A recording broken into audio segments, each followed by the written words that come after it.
Hoje vou falar de Fortaleza, onde estou, depois de dar uma palestra na Secretaria de Educação, de ver o magnífico trabalho que o Ceará faz com a educação, e vou falar de utopias. Utopia é uma palavra que vem do grego, mas que foi inventada somente em 1500 por Thomas More, como se diz em inglês. Thomas Moros, como seria em latim, muita gente usa, inclusive eu mesmo, e que inventou essa palavra que literalmente quer dizer o quê? Quer dizer nada, nenhum. Topia vem de topos, lugar. Utopia seria um lugar nenhum, seria um lugar inexistente.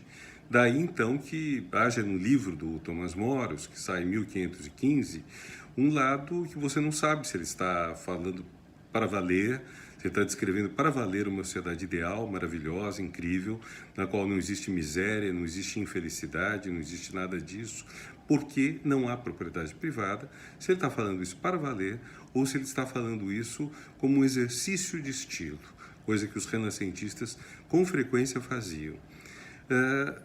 E até porque Thomas Moros foi ministro, foi deputado, foi presidente da Câmara, depois foi decapitado porque, sendo católico, recusou-se a submeter-se ao ao rei Henrique VIII da Inglaterra e virou santo.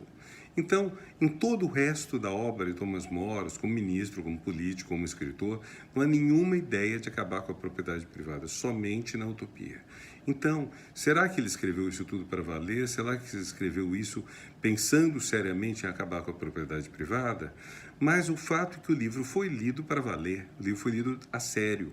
Ou seja, às vezes você não sabe qual a intenção do autor, mas se a obra emplaca, ela adquire uma vida própria, uma intenção própria. E essa intenção é uma coisa absolutamente revolucionária em termos de pensamento. É a primeira vez que um grande escritor no Ocidente diz: temos que acabar com a propriedade privada, porque a propriedade privada gera todos os males.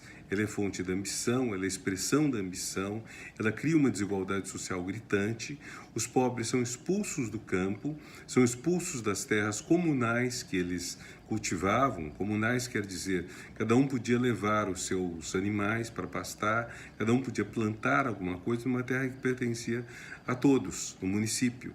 E ao longo dos séculos, desde 1300, 1400, essas terras comunais vão sendo divididas entre os ricos do local. Não é uma divisão igualitária entre todos os habitantes do município, é uma divisão em função da riqueza que as pessoas já têm. Então esses pobres são expulsos e vão fazer o quê? Uma parte deles morre de fome, outra parte, diz Thomas Moros, comete crimes. E por cometerem crimes são enforcados. E a pena de morte é uma expressão, então, dessa profunda injustiça da sociedade britânica. Aí Moros imagina um navegante, um navegador português, Rafael Itlodeu, que teria ido dar nessa ilha de utopia, num lugar perdido, talvez Ásia, talvez América, enfim, mas certamente inspirado pela descoberta da América, e nesse lugar você tem a descoberta de que sem propriedade privada as pessoas podem ser muito felizes, e as pessoas vão ser. Então, essa questão vai ser extremamente inspiradora para outros autores.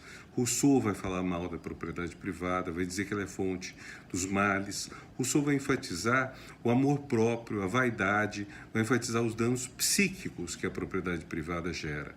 Marx vai ser contra a propriedade privada, esclarecendo que a propriedade privada que ele combate não é qualquer uma, não é você ter uma casa, não é ter um sapato, ter uma roupa, é a propriedade privada dos meios de produção.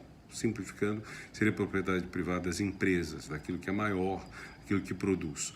Mas o fato é que a ideia de utopia vai estar muito associada a esse fim da propriedade privada. E, por extensão, isso vai resultar em duas coisas. Primeiro, muitas utopias vão aparecer, não só essa. Utopia, por exemplo, da igualdade de gênero, utopia da abolição da escravatura, e todas elas vão ser criticadas porque são irrealistas. Então, da mesma forma que abolir a propriedade privada seria irrealista, abolir a desigualdade, abolir a escravidão seria irrealista. Então, existe uma certa ideia de que utopia é algo irrealista para não ser levado a sério. Mas os exemplos que eu dei, igualdade de gênero, abolição da escravatura, igualdade entre brancos e negros, eles vão se produzindo, vão se realizando, a duras penas, com muito custo. Então, utopia não é algo para ser desqualificado como é utópico, é impossível. Utopia é uma inspiração. é o que faz você sair da banalidade, da repetição sempre da mesma coisa, para, enfim, fazer projetos que talvez não se realizem integralmente, que certamente não se realizam de um dia para a noite, mas que fazem que essa vida melhore.